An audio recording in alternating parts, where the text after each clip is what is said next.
नमस्कार. मी भाऊ तोरसेकर. तुम्ही बघत आहात प्रतिपक्ष. मित्रांनो, प्रसिद्ध वैज्ञानिक शास्त्रज्ञ अल्बर्ट आइन्स्टाईनचं एक अनेक वचन आहेत, त्यातलं एक वचन मला आठवलं की मानवी शहाणपणाला किंवा बुद्धिमत्तेला आणि मानवी खुळेपणाला, सॉरी असं नाही, हे ब्रह्मांड जे आहे, हे ब्रह्मांड आहे ते अथांग अनंत आहे असं म्हणतात, आणि मानवी खुळेपणा सुद्धा अनंत आणि अथांग असतो असं म्हणतात. पण हे सांगून पुढे आइन्स्टाईन म्हणतो, मी ब्रह्मांडाविषयी मला खात्री आहे, त्याला मर्यादा असतील, पण मानवी खोळेपणाला मर्यादा नाही. याचा अर्थ सरळ आहे की मानवाने आपलं आपण फार हुशार आहोत, शहाणे आहोत असं म्हटलं, आणि तो कल्पनाशक्तीच्या आहारी गेला की अथांग आणि अनंत आणि अफाट विराट असा मूर्खपणा करू शकतो, असं आइन्स्टाईनला म्हणायचं. आणि अलीकडल्या काळात राजकारणात किंवा सार्वजनिक जीवनामध्ये भाष्य करणारे जे बुद्धिमंत आहेत, त्यांच्या बुद्धीची म्हणूनच सामान्य माणसाला कीव वाटायला लागली. कारण सामान्य माणसालाही जे साध्या डोळ्यांनी दिसू शकतं आणि त्याच्या सामान्य बुद्धीला जे कळू शकतं, ते सुद्धा जर स्वतःला अभ्यासू, चिकित्सक, बुद्धिमंत समजणाऱ्या लोकांच्या डोक्यात शिरत नसेल, तर मग त्यांची बुद्धी ही अमर्याद आहे, ब्रह्मांडापेक्षाही अमर्याद आहे, हे स्वीकारावं लागतं. कारण खुळेपणाला कुठलीही मर्यादा नसते. आपण रोज संजय राऊतांचं काय ते पत्रकार परिषद ऐकत असतो. राजदीप सरदेसाई पासून निखिल वागडे आणि रवीश कुमार वगैरे सगळ्यांच्या बुद्धीची कीव करावी इतकी त्यांची बुद्धी लयाला गेलेली आहे, हे बघतो तेव्हा आइन्स्टाईनचे शब्द पटतात. ही माणसं एक गोष्ट विसरतात की आपण जेव्हा राजकारणाचं विश्लेषण करत असतो, तेव्हा राजकारणामध्ये गुंतलेली जी माणसं आहेत, वेगवेगळ्या पक्षात असतील, वेगवेगळ्या संघटनांमध्ये असतील, वेगवेगळ्या पदांवर काम करत असतील, सरकारमध्ये असतील, सरकारच्या बाहेर असतील, सरकारच्या विरोधात असतील, जी काही माणसं आहेत ती माणसं आहेत. आणि ती माणसं स्वतःचा असा विचार करत असतात. आपलं भलं बुरं त्यांनाही कळतं. अगदी कुठचाही जीव जन्माला आला की त्याला सर्वायवल इन्स्टिंक्ट असतात. आपला जीव कसा वाचवायचा हे उपजत प्रत्येक सजीवाला मिळालेलं वरदान आहे. मी एक कुठला तरी व्हिडिओ बघितलेला आठवतो, त्यामध्ये ती जिराफ मादी असते, ती आपल्या पिल्लाला जन्म देते. तिच्या योनीतून ते पिल्लू धडामकन उंचीवर असलं, जवळजवळ 60-8 फुटावरून ते पिल्लू जमिनीवर पडतं आणि ते उठून उभं राहायची ती माता वाट बघत असते. आणि जेव्हा ते फार लवकर उभं राहत नाही, तेव्हा ती लाथ पण मारते त्याला, आणि उभं राहिल्याशिवाय, आपल्या पायावर ते जिराफाचं पिल्लू उभं राहिल्याशिवाय ती माता त्याला दूध पण पाजत नाही. आणखीन एक मी व्हिडिओ बघितला मजेशीर. मला वाटतं त्या जिराफाची गंमत वाटली होती की आपल्याच बाळालाही लाच का मारते, तर ते उभं राहिलं पाहिजे. आणि उभं राहिलं तर ते पायांचा वापर करून शिकार करणाऱ्या श्वापदापासून स्वतःचा बचाव करू शकतं. म्हणून लवकरात लवकर जन्माला आल्यापासून ते जिराफाचं पिल्लू उभं राहावं, ही त्या मातोश्रीची, त्या जिराफाच्या मादीची अपेक्षा असते. तेव्हा ती लाथ मारली तरी ती माया असते. आता हे समजलं पाहिजे. पण लाथ मारली मग कुठली माया आली, असला जो युक्तिवाद करतात तो शुद्ध मूर्खपणा असतो. त्या कुठल्याही कृतीमागचा हेतू जर तुम्ही समजून घेतला नाही, तर मग तुम्हाला ॲनालिसिस किंवा विश्लेषण करता येत नाही. अशीच गोष्ट एक मी कुठच्या तरी जपानी काय असा एक व्हिडिओ बघितला, छोटासा आहे, की अगदी जन्माला आलेलं बाळ आहे, धुतलेलं आहे अगदी, हार्डली 10-15 मिनिटं झालेत आणि ते बाळ असं डोळे मिटलेले, डोळे पण उघडलेले नाहीत आणि एका हातावर असं त्यांनी त्याचं डोकं धरलंय आणि तो डॉक्टर हात आपला खाली घेतो. तर तोल जातोय म्हणून ते नवजात अर्भक फाटकन आपले हात असं पसरतं आणि आपला तोल सांभाळायचा प्रयत्न करतो. 10-15 मिनिटं ज्या बाळाला, अर्भकाला जन्म घेऊन झालेला नाही, ते आपला जीव वाचवायचा प्रयत्न करतो. ह्या उपजत गोष्टी आहेत, उपजत जाणीव आहे. आणि माणसाची बुद्धी ही अशा प्रत्येक गोष्टीचा नेमका अर्थ लावू शकते असं नाही. आणि जर एवढूस अर्भक आपला फायदा तोटा नुकसान ओळखत असेल आणि वागत असेल, तर जे राजकारणात सार्वजनिक जीवनात नेतृत्व वगैरे करत असतात ते सुद्धा आपापले मतलब, स्वार्थ, हेतू डोळ्यासमोर ठेवून एखादी कृती करत असतात, एखादं वक्तव्य करत असतात. ते वक्तव्य आपल्याला मूर्खपणासारखं वाटू शकतं, पण त्यांचा एकूण जो राजकीय खेळ असतो, गेम असतो, त्याच्यामध्ये खेळलेली ती एक चाल असू शकते.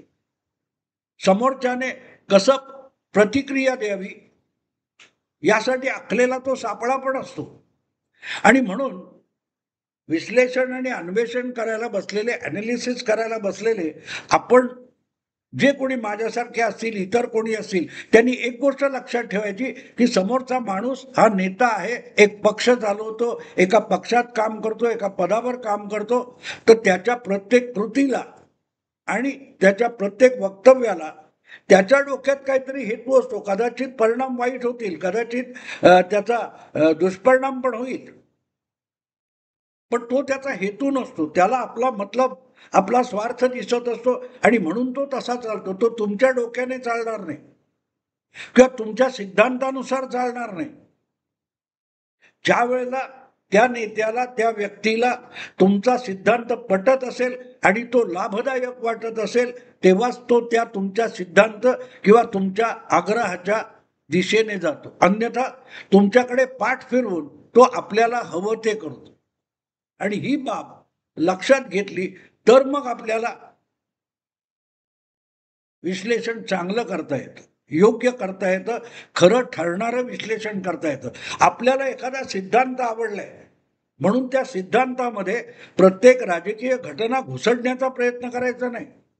मग एक तर तो सिद्धांत काय त्या छोट्या कपड्यासारखा फाटतो, किंवा त्या सिद्धांताची सिद्धांतामुळे त्या पक्षाला, नेत्याला, त्याच्या राजकारणाला अपाय होऊ शकतो. आणि म्हणून मला असं वाटतं की ही सगळी राजकारणातली नेते मंडळी, पदाधिकारी वगैरे जे कोणी असतात, हे आपल्या राजकीय पटावरचे प्यादे मोहरे नाहीत, हे पहिलं लक्षात घेतलं पाहिजे. आणि म्हणून जर आपण त्यांना समजून घेण्याचा प्रयत्न केला आणि त्यांच्या कृती, त्यांची पार्श्वभूमी, त्यांचा इतिहास समजून घेण्याचा प्रयत्न केला, तर मग आपल्याला अधिक चांगलं विश्लेषण करता येतं.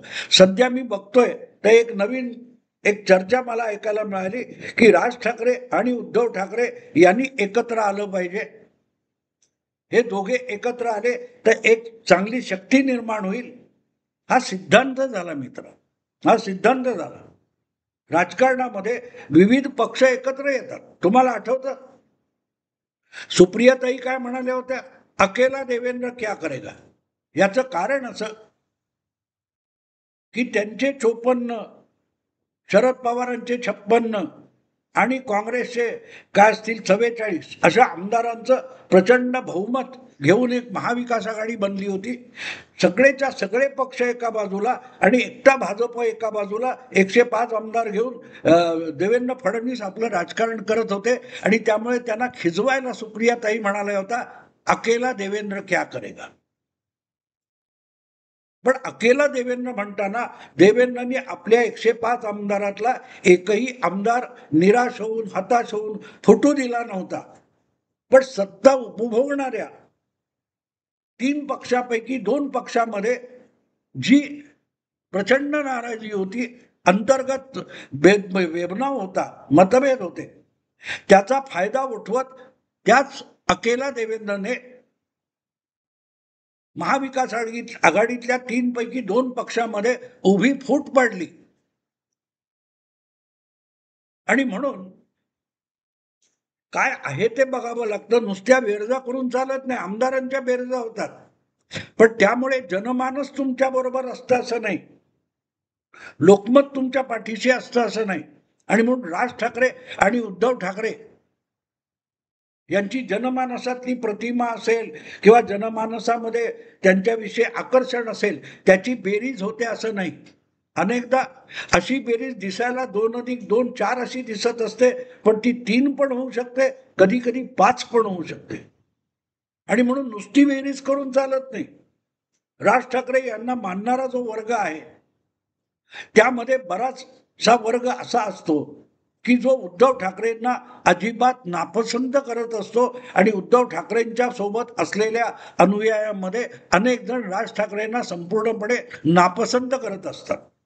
आणि म्हणून त्यांना एकत्र आणले की कार्यकर्त्यांची बेरीज, मतांची बेरीज हे गणितच चुकीचं असतं. आणि म्हणून मग 2 ठाकरे एकत्र आले, ठाकरे बंधू एकत्र आले तर काय होईल याचं गणित मांडताना त्याचे विपरीत परिणाम सुद्धा हिशोबात घ्यावे लागतात. आणि त्यासाठी मग मागे जावं लागतं की हे मुळात एकत्र होतेच. जवळजवळ 20 वर्षापूर्वीपर्यंत राज ठाकरे सुद्धा मूळच्या अखंड शिवसेनेत होते.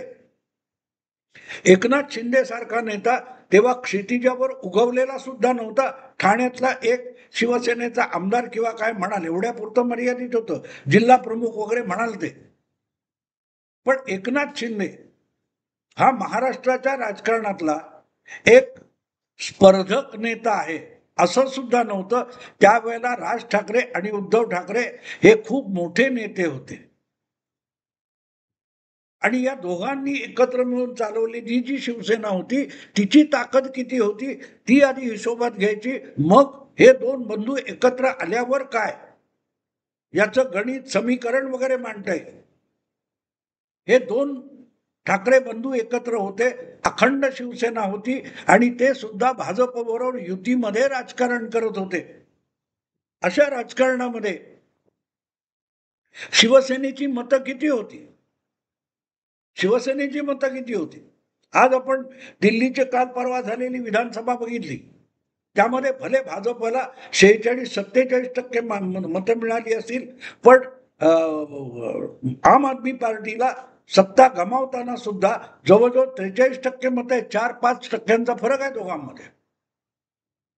मग त्याच्यामध्ये काँग्रेस आली असती तर दोघे लेव्हल झाले असते असं आपल्याला वाटतं. पण ती जी 5.5% मतं काँग्रेसला मिळालेली आहेत ती केजरीवाल बरोबर असताना आली असती असं नाही. आणि काँग्रेस बरोबर घेतल्यानंतर आम आदमी पक्षाला मिळालेली 43% मतं आहेत त्यातली 2-3% कमी होऊ शकत असतात. त्यामुळे ती बेरीज करून 47% होतात हा सिद्धांत खोटा आणि धादांत चुकीचा असतो. आणि म्हणून मी इथे सांगतो की 2 ठाकरे बंधू एकत्र आले तर महाराष्ट्राच्या राजकारणात फार मोठी उलथापालथ होईल. अशा पद्धतीत बोलणारे जे लोक आहेत ते अॅनालिस्ट नाहीत, ते विश्लेषक नाहीत, ते आपापल्या इच्छेनुसार उद्धव ठाकरे, राज ठाकरे यांना प्यादा मोहरा समजून खेळवायला बघतात, तर ते खेळणार नाही.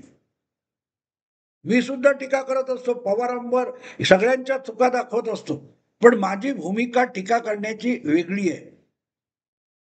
की तुमची भूमिका, तुमचं राजकारण, तुमचे स्वार्थ चालू राहू द्या, माझा कुठलाही सिद्धांत नाही. मी जे विचार, राजकीय विचार मांडतो तो बाजूला ठेवून मी तटस्थपणे याचं विश्लेषण करतो. तेव्हा तुम्ही तुमचे निर्णय तुमच्या पक्षाला इजा करणारे नसावेत हा माझा आग्रह असतो. काँग्रेस परत कशी उभी करावी, काँग्रेसला कशी संजीवनी मिळू शकेल, राष्ट्रवादी पक्ष कसा आपल्या पायावर उभा राहील याविषयी सुद्धा मी विश्लेषण करतो.